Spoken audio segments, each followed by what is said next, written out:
Halo teman-teman, sekarang kita mau coba bahas mengenai the bad side of crypto, ya kan?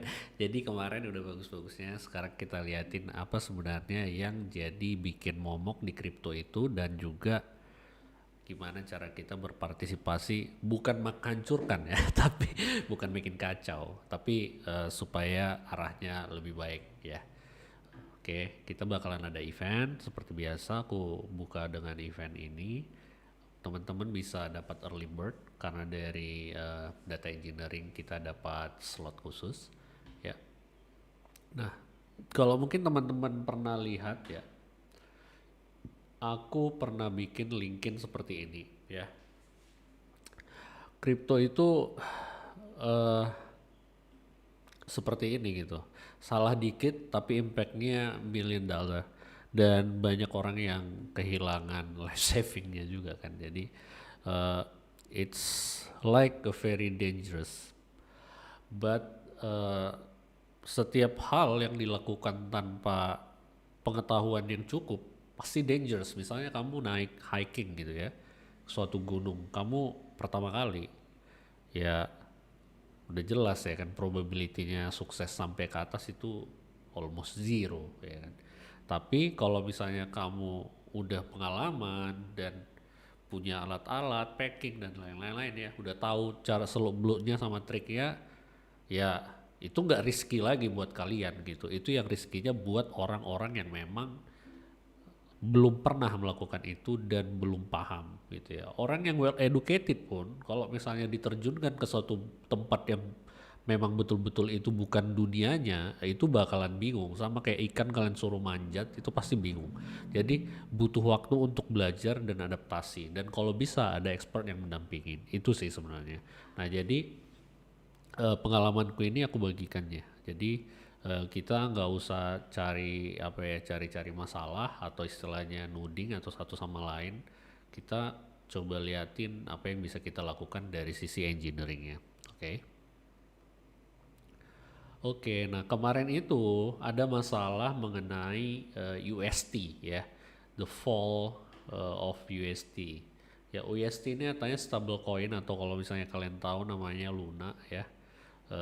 Itu adalah dibuat sama Dukwon ya, ini prominent banget dan pernah mendapatkan award juga sebagai influencer person, but ya biasanya orang-orang yang apa ya kayak gini ini overconfidence, jadi cocky, menghancurkan apa namanya orang lain dan reputasinya sendiri akhirnya yang hancur gitu ya, karena basically doesn't make any sense gitu apa yang dibuat dia gitu, dan banyak juga orang yang nggak setuju sebenarnya. Makanya harapanku teman-teman lihat lagi tuh apa stable coin ya kan, awalnya dari situ gitu ya, berarti itu adalah cryptocurrency yang di back one to one sama dolar gitu. Nah masalahnya stable coin itu nggak semuanya seperti itu ya kan, ada yang fiat, precious metal, cryptocurrency dan yang lain ya. USDT itu masuk ke algoritmik. Oke. Nah, jadi kalau misalnya algoritmik berarti kalian trust ke algoritma untuk menjaga kestabilannya gitu. Sementara di dalam finance itu money matters gitu. Jadi kalau misalnya kalian nggak ngerti finance-nya dan kalian coba bermain di situ, kalian merasa algoritmnya kalian itu memang benar-benar proven, tapi anything in financial market can happen gitu ya. Kalian kalau pernah dengar ada yang istilahnya namanya black swan ya. It's like black swan finance. It's like something that impossible to happen but have a good probability, rare ya. Jadi istilahnya kalau misalnya dia extreme real event with severe consequences ya. Jadi even black swan kalian harus tetap be ready if that's happen, what should we do, impactnya gimana dan yang lain-lain. Karena kalau misalnya di software engineering pasti kayak chaos engineering gitu kan, anything can happen, observability. Jadi kita nggak nggak kayak hope for the best gitu ya kan, hoping is not strategi gitu ya. Jadi Kalian bisa lihat ini gimana dia polanya dan sampai dia akhirnya hancur ya. Nah setelah itu nggak hanya selesai sampai di situ ya, akhirnya Three Arrow Capital juga drop ya. Ini yang menyebabkan itu pertama kali SET ya, stake ETH, stake Ethereum ya. Jadi kalau misalnya kalian lihat di sini dia Three Arrows ini dia punya position ya yang mungkin di over leverage, artinya dia minjem sama brokernya, dia over leverage. Terus karena kalau misalnya kalian tahu masalah yang kemarin itu yang Wall Street Bet ya, mirip, tapi ini dia kan kalau yang Wall Street Bet kan dia short, tapi kalau yang Three Arrows ini dia over leverage dia kan, jadi dia failed dan kena margin call ya kan, akhirnya dia di liquidate ya. Dan 3AC Capital ini gede ya.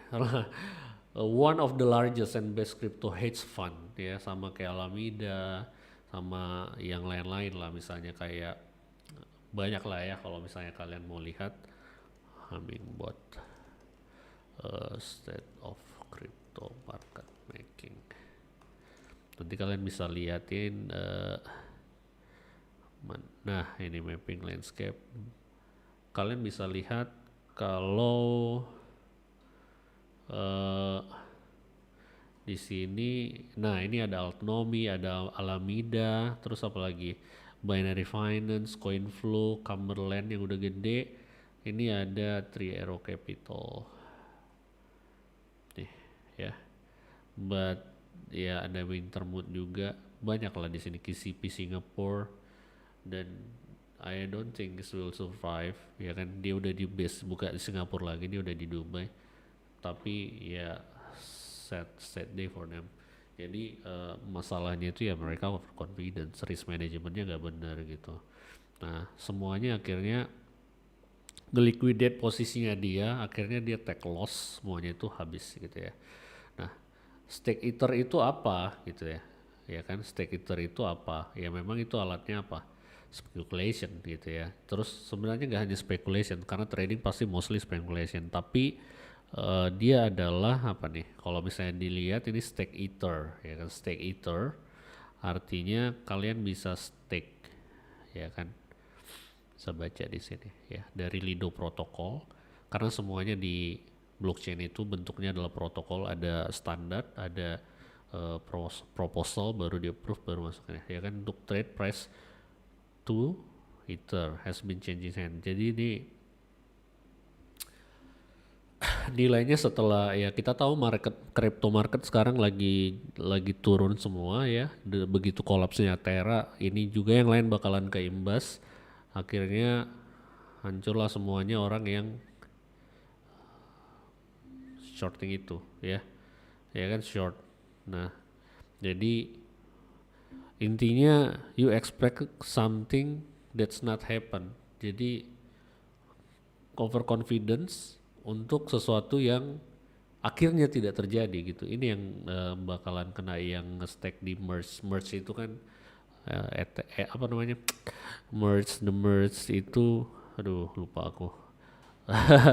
Dia itu ya jadi dari Ethereum itu dia bakalan pindah dari proof of work ke proof of stake. Jadi dikatakannya the merge karena udah dijadwalkan lama ya, schedule delay, akhirnya dia tapi dia orang banyak stake itu bakalan naik, tapi ternyata enggak ya kan. Kalau misalnya kalian lihat ini dah ya, akhirnya kenalah Celsius, kena yang lain, akhirnya semuanya kena nih. Three Arrow Capital Flash ya kan, insolvency. Terus ada yang lain juga yang kena kayak Alameda juga kena kayaknya, iya sih ya, Alameda kena, sama ada beberapa. Jadi ya it's very difficult for the company to survive.